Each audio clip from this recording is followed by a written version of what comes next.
3 things that we learned this week on SmackDown Live. 1, Charlotte and Becky still don't like each other very much. 2, Miz is still a fanboy and borderline wants to marry Shane McMahon.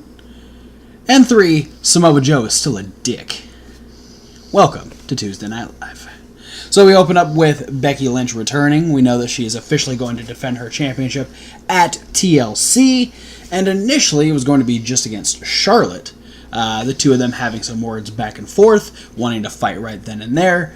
But as soon as Paige made the match, and it is a TLC match. The first ever women's TLC match. Fantastic. Absolutely. But the rest of the SmackDown women's roster had a little bit of an issue with the fact that Charlotte was getting another shot at Becky Lynch. And so Paige made the main event a battle royal between the rest of the women's division to determine who would make it a triple threat match at TLC.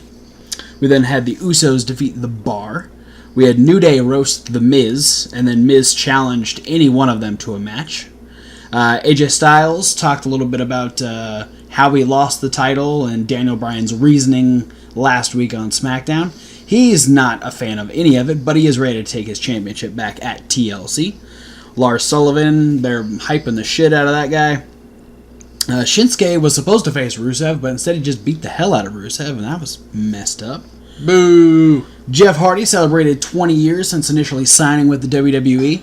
It was a nice video package. The crowd was all hyped for him. The whole SmackDown roster was out there. And then Samoa Joe brought his drug and alcohol stuff into it and was an asshole. And so we now see the brewings of a storyline between these two. And I'm kind of excited for that. Yeah. Kofi Kingston ended up being the member of the New Day to face The Miz, and he defeated him. And Miz was just really confused as to why Shane McMahon wasn't out there. And Shane's still confused as to why Miz wants to be friends with him. Randy Orton talked about his beatdown on Rey Mysterio last week, talking about how he doesn't care about Rey Mysterio or the legacy of Lucha Libre, all this stuff. Rey decided to come back with a little bit of fire. It didn't quite work out the way Rey wanted to. He got a little bit of offense, but all in all, he was the one that was left laying, and Randy kind of won the situation again. And then in the main event, Asuka defeated Lana, Mandy Rose, Sonya Deville, Peyton Royce, Billie Kay, Zelina Vega, Naomi, and Carmella, and will officially challenge Becky Lynch along with Charlotte in a triple threat TLC match for the SmackDown Women's Championship. Then on Mixed Match Challenge, we determined the 2 semifinalists from Monday Night Raw. We had Mahalisha defeat Hawkins and Moon, and B&B defeated Country Dominance. So next week we'll have Fabulous Truth versus Hardy and Flair, and Team Asuka versus Day One Glow to determine the semifinalists from SmackDown. And that's all they have it on Tuesday Night Live. Pretty quick and painless. What'd you like, Kevin? All of it. More than Raw. You know, that's one thing we can always... Maybe not always, but more often, 95% of the time, we know that SmackDown would be better than Raw. In this case, it was. And in this case, I just wanted another chance to take a dig at Raw. That's fine. Because it was awful. So is that really your like? Or? Yeah. All right. Absolutely. All right. That's 100%. That's cool. I liked the Usos versus The Bar. It was a solid tag team match. It was, I mean, ever since the first time that they crossed paths, which I think was at the end of one of those tag team Survivor Series matches, where Usos. I think it might have been 2 years ago. Yeah, I think it was 2 years ago. I think like The Bar was just newly formed, kind of, and the Usos, I think, were actually captains of the SmackDown team that year. Yeah, I think Usos were kind of like getting into the height of their, like them and the New Day were about to just run roughshod over SmackDown at the time. You know, and I don't think any time that those two teams have gone against each other that it's been not a good match. Yeah. It's very much as that, you know, you can interchange the New Day in there with either one of those teams. They kind of got this triangle formulation of, like, these three teams can't have bad matches with each other at this point. Absolutely. The chemistry, you know, they've done it so many times, the chemistry just clicks. Yeah. Well, and it's the Usos have this ability to work with pretty much anybody. Yeah. Like first go at any team, and the Usos can pull off one hell of a match, and it helps that there's a natural chemistry between Cesaro and Sheamus too, where you don't get it's not a clunky throw together team. It's a fairly well oiled machine as far as a tag team is concerned. So, liked that match a lot. What'd you love? Is it bad to say the Samoa Joe promo? No, because here's the thing. Jeff Hardy, I'm sure, on multiple occasions has owned the fact that he's fucked up. Yes. And the fact that he's come back from it, he's fixed his life, he's moved ahead. It's one of those things that it's okay to use as a storyline. And when you get someone like Samoa Joe who can deliver that shit, especially as condescending as he did in this particular promo. The whole deal with it, too, though, is it's like, yeah, sure, it's okay to use these things in a storyline, for sure. But it's one of those things that, like, no one expects it to be used. Yeah. Because WWE is so far apart, they separate everything between people's personal lives and the WWE lives unless it's something that, like, adds credibility Yes. to the WWE thing. Like, if you were an ex-football player, if you were a collegiate wrestler, if you are Father of the Year, if you're, the world's strongest man, like, of course, they're going to pile those things onto you. Yeah. But if you had something bad or just mundane or weird, they kind of sweep all that kind of stuff under the rug. And accentuate the positives. And then so when something super personal like that comes out, then it makes everybody go, ooh, this is kind of uncomfortable because you're mixing wrestling, which, is fake but real but fake, but you're mixing this with actual real life. Yeah. And then all of a sudden it's like, oh, they're breaking the fourth wall. It's not, it's the kayfabe is dead. Yeah, kind of like when we had Dean Ambrose. I'm air quoting a million times. Yeah, there's so many air quotes. And are you even believing what you're saying? I don't know. The world may never know.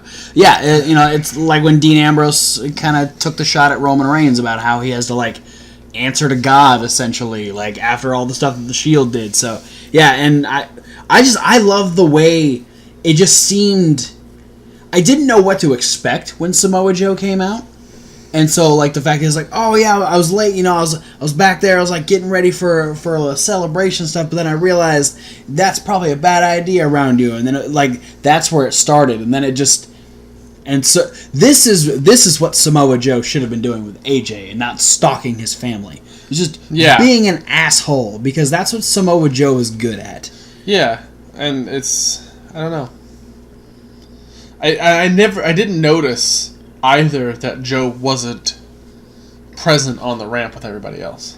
Yeah, at the time. Yeah. Oh, and when you have that whole crowd, it's easy to miss. Mm-hmm. It's easy to miss someone, especially when they're not focusing on who's over there.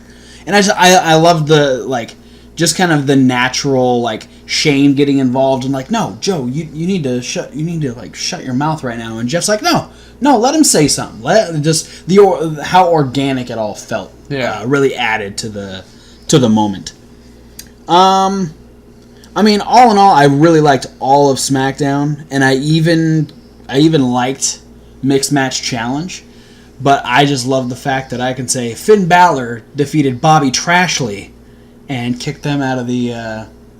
He didn't actually. I just want to say Bobby Trashley again. Yeah. But yeah, no. You could even round about it and say that Bayley and Finn Balor eliminated Mickie James and Bobby Trashley out of the Mixed Match Challenge, and they're no longer in the Mixed Match Challenge. So yeah, my favorite guy moves on, and one of my least favorite guys can go fuck himself, or Leo Rush, whichever one he decides. Oh God, that's indecent. I don't care. No, and I'm gonna give my. Here's the thing too, which is weird. I'm gonna give an honorary to Mixed Match Challenge. Oh. The Kurt Hawkins and Ember Moon versus Jinder and Alicia match. Yeah.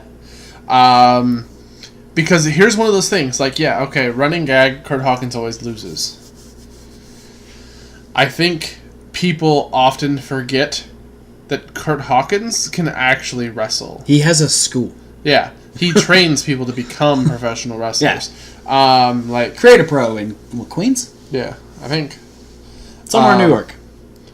So, it's one of those things like, man, we can talk so, like, we can speak volumes about the wrestlers who are underutilized on TV, but, like, even in the instance where last night on Raw we had a match between Jinder Mahal, who's not utilized very often, and then No Way Jose, who's utilized less often. Exactly. But then Kurt Hawkins' presence on Raw was only being in Ember Moon's corner. Yeah.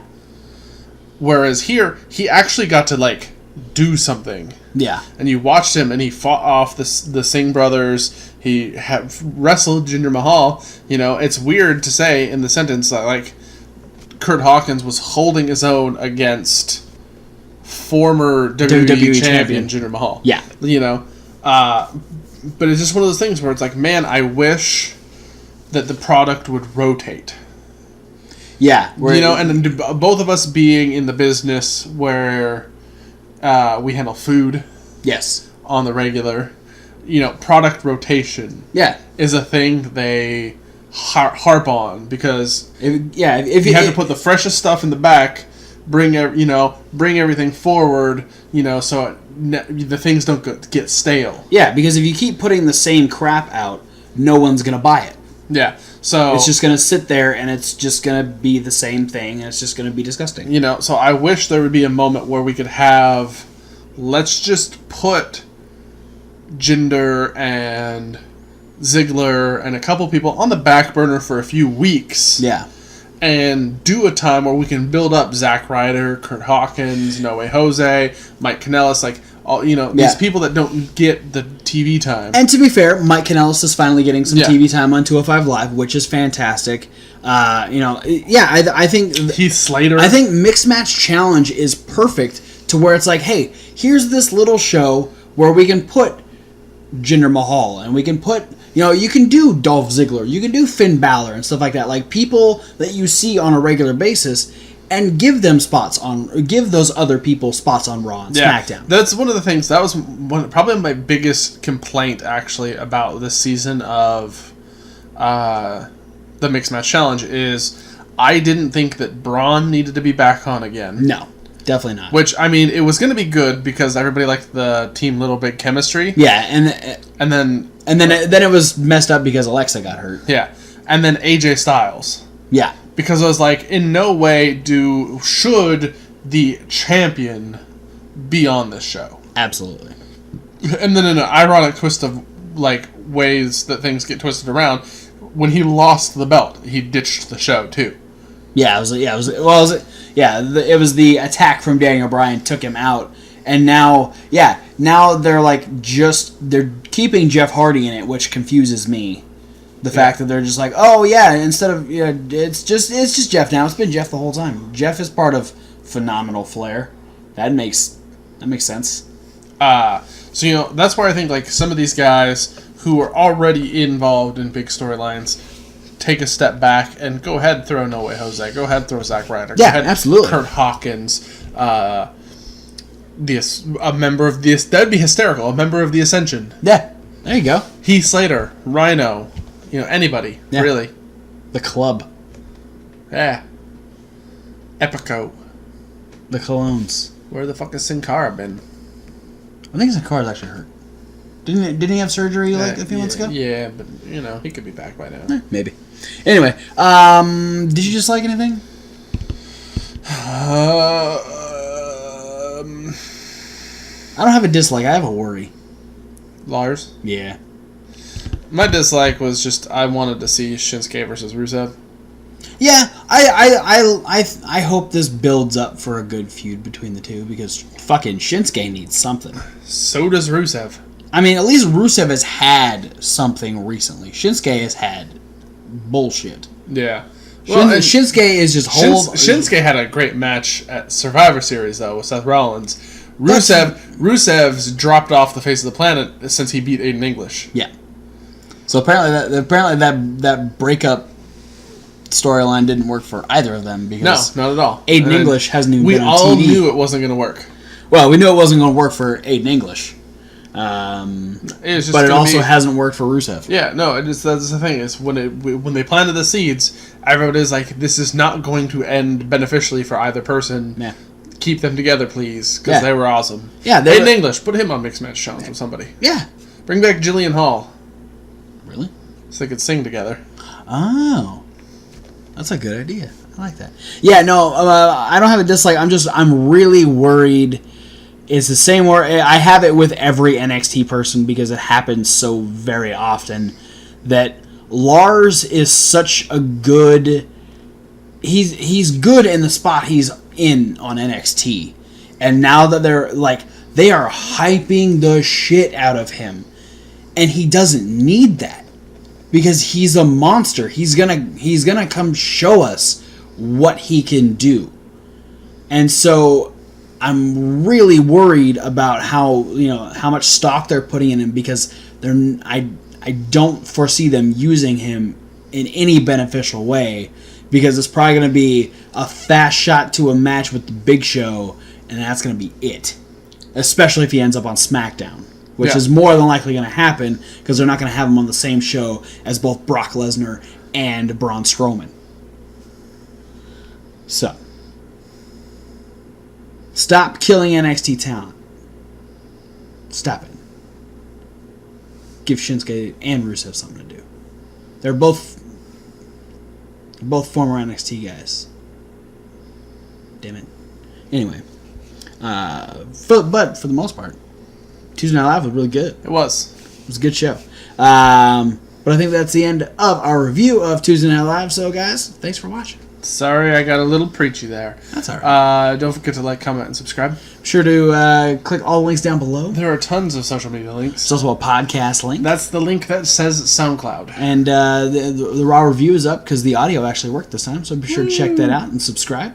Also, check out Reasonable Wrestling Fans. It's reasonable with a W. Like wrestling. We're over the list with Kevin Hawk, Question of the Week with Thomas Wolfe, other videos loosely based around wrestling. We have a whole playlist full of unboxing videos and a new video that's going to be going up this week. It's a brand new punishment video where I get to do something terrible. And it's the debut of the Wheel of Punishment. Yeah. So a brand new way we're going to be doing that. You'll see it again after TLC. But for now, guys, thanks for watching, and we'll see you at whatever video you decide to watch next. But you know who we got to keep off Mixed Match Challenge? Oh, either member of Fuck Modus. Then again, Mojo's a little bitchy. They could probably make a decent tag team.